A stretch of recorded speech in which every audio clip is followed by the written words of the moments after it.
কিচ্ছু বলবো না। তুমি তো বিয়ে করছো, আমার তো আর কিছু করার নাই, আমি শুধু একটু কথা বলবো। তুমি তো বিয়ে করছো, আমি কিছুই বলবো না, শুধু দরজাটা খোলো, আমি শুধু একটু কথা বলবো। কাঁদতে কাঁদতে মেয়েটার বলা এই কথাগুলো শুনলে যে কারো বুক কেঁপে উঠবে। দরজাটা খোলো, আমি কিচ্ছু বলবো না। তুমি তো বিয়ে করছো, আমার তো আর কিছু করার নাই। কিন্তু অবাক করা বিষয় হলো, এই কান্না, এই আকুতি, এই অসহায় আর্তনাদেও গলেনি সেই মানুষের মন যাকে সে সবচেয়ে বেশি ভালোবেসেছিল। দরজাটা খোলো।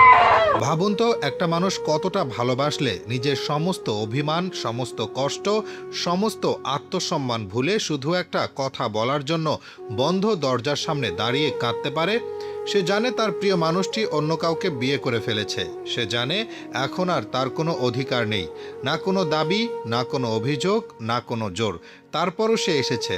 কেন? শুধু একটু কথা বলবে বলে, শুধু একবার শুনবে বলে। কেন এমন হলো? এই যে ভালোবাসা, এই যে গভীর টান, এগুলো মানুষকে অনেক সময় ভীষণ অসহায় করে দেয়। যে মেয়েটা হয়তো একসময় হাসতে হাসতে পৃথিবী ভুলে যেত, আজ সে সবার সামনে দাঁড়িয়ে কাঁদছে। নিজের কষ্ট লুকানোরও শক্তি নেই তার। চারপাশে মানুষ তাকিয়ে আছে, কেউ হয়তো অবাক হয়ে দেখছে, কেউ হয়তো হাসাহাসি করছে, কেউ ভিডিও করছে, কিন্তু সে কিছুই দেখছে না, কারণ তার চোখে তখন শুধু একজন মানুষ, যার জন্য তার বুকটা ভেঙে যাচ্ছে। তার চোখের জল দেখে অপরিচিত মানুষের মনও নরম হয়ে যায়। কিন্তু যার জন্য এই কান্না, যার জন্য এই অপেক্ষা, যার জন্য এত ভালোবাসা, সেই মানুষটার মন গলল না। এটাই হয়তো ভালোবাসার সবচেয়ে নির্মম দিক।